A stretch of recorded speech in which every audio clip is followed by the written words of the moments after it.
Queria que o Daniel falasse um pouquinho pra gente sobre isso, Daniel. O que é a assídia? Qual a origem desse pecado, desse vício, né?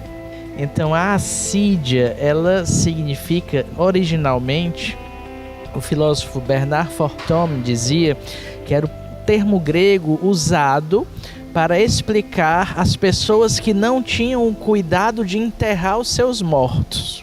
Veja, aparentemente tem nada a ver, né? Exatamente, eu estava aqui tentando entender. Mas depois esse termo foi ganhando o sentido justamente de negligência naquilo que é próprio da humanidade. E aquilo que é próprio do homem, nós cremos pela nossa fé, é tender para Deus. Então daí ao longo dos séculos, a palavra assídia, akédia no grego, foi ganhando esse significado de ser algo que é a negligência para com as coisas de Deus, para com a sua própria vida interior. E por que também a assídia ganha esse nome de demônio do meio-dia? Aí vem através da tradição dos padres do deserto, né? Desde os primeiros séculos, quando o cristianismo foi se estabelecendo, principalmente no Egito Antigo, muitos homens e mulheres também foram sentindo no coração o desejo de fugir do mundo para permanecer totalmente voltado para as coisas de Deus. Isso ganhou assim uma dimensão muito grande, especialmente depois de que o cristianismo foi assumido como uma religião do Império Romano. Né? Então começou o cristianismo nos 3 primeiros séculos, era perseguido. Então as pessoas elas tinham que estar prontas para dar a vida. Isso fazia com que elas tivessem sempre num estado de a fé sempre está ali à disposição. Exato, de dar grande vida a radicalidade evangélica, de amor profundo ao Senhor, porque eu não sei se vou terminar o dia nesse mundo ou na presença dele, né? Isso, essa perspectiva de poder dar a vida a qualquer momento, chamava uma vigilância constante interior, estar sempre fiel ao Senhor, porque eu não sei se Ele vai me chamar. Se Ele me chamar hoje, será que eu vou estar pronto? Então vivia essa tensão, né? Essa sadia tensão. Quando o cristianismo foi assumido como, primeiro ele foi permitido, e alguns anos depois que ele foi permitido no Império Romano, através do Edito de Milão, 314, anos depois ele foi mesmo estabelecido como uma religião do Império. Então todo mundo vivia, de uma certa maneira, era convidado a viver a fé cristã. E num ambiente totalmente favorável, o que é que acontece?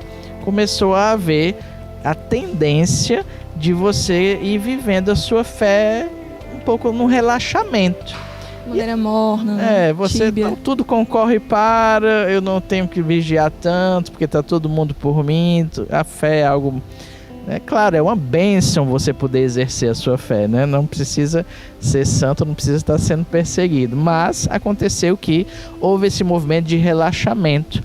E aí muitos jovens, com medo de perder a amizade com o Senhor, e aí foi o movimento próprio do Espírito na época, sentiram-se chamados de ir para o deserto e viver totalmente para Deus. E aí esses padres do deserto, muitos não eram padres, a gente chama de padres no sentido de pais, né, do monarquismo, eles se entranhavam no deserto, nas grutas, e eram chamados por Deus a viver uma vida de oração e de trabalho simples, vivendo do fruto do seu trabalho, construindo, tecendo cestas, vestes, né? E é uma vida tão ordinária, tão simples, não tem nada de excepcional. Nada de grandes coisas. Nada de grandes coisas, né? Que começava a vir as tentações. Você dizer, meu Deus, o que é que eu estou fazendo aqui? O tempo passa, o tempo voa. Será que tem futuro isso aqui que eu abracei? Todo tempo a mesma coisa, todo tempo. E aí é que vinha o que os padres, especialmente Evagrio Pôntico, que é o padre do deserto que mais escreveu sobre a assídia, que ele chama de demônio do meio-dia. Eu vou aqui até ler um trechinho para você, que vai dar um pouco a inteligência do que é esse vício, né?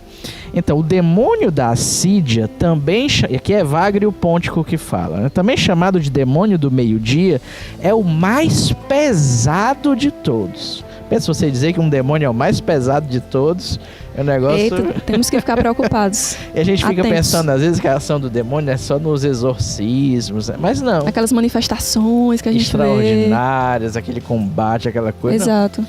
Mas ele vai dizer que a assídia que é a negligência para com o seu crescimento interior, é fruto de uma ação do demônio mais pesado de todos. Ele vai dizer, ele ataca o monge, claro, ele fala para os monges e a gente traz para a nossa vida hoje, né?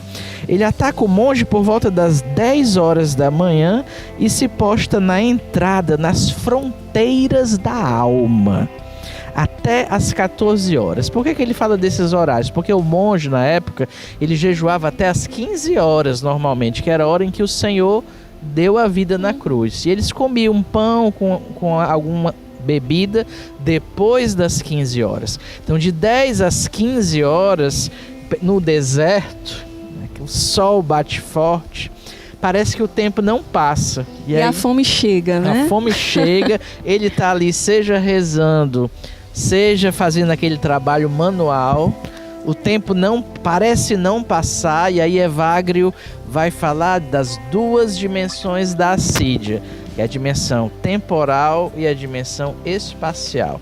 A dimensão temporal é quando a pessoa está ali vivendo a sua vida ordinária, aqui já trazendo para a nossa vida, né? Porque a maioria de nós não somos monges, né?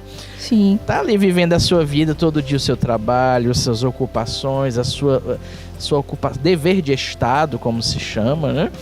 E tem horas que você diz, meu Deus, parece que o tempo não passa. Sempre a mesma coisa, sempre a mesma coisa. Uma monotonia. Tem que mudar, e a carne gosta de novidade, como se diz, né? E aí é que entra o demônio do meio-dia, né?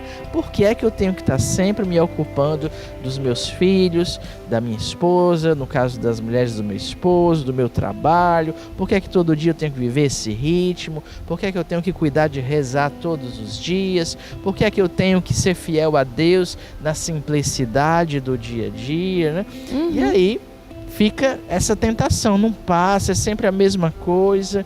E aí essa dimensão temporal parece que se eterniza aquilo que se é confiado, que não se termina nunca, não se chega nunca a nenhum objetivo. E a dimensão espacial, você tem sede de novidade, eu tenho que mudar. Tem que mudar de mulher, tem que mudar de marido, tem que mudar de emprego o tempo todo, tem que mudar de faculdade. É um dissabor da vida, né? Você está sempre insatisfeito. Uma das consequências da assídia é gerar uma constante insatisfação para com a vida que Deus te chama a viver.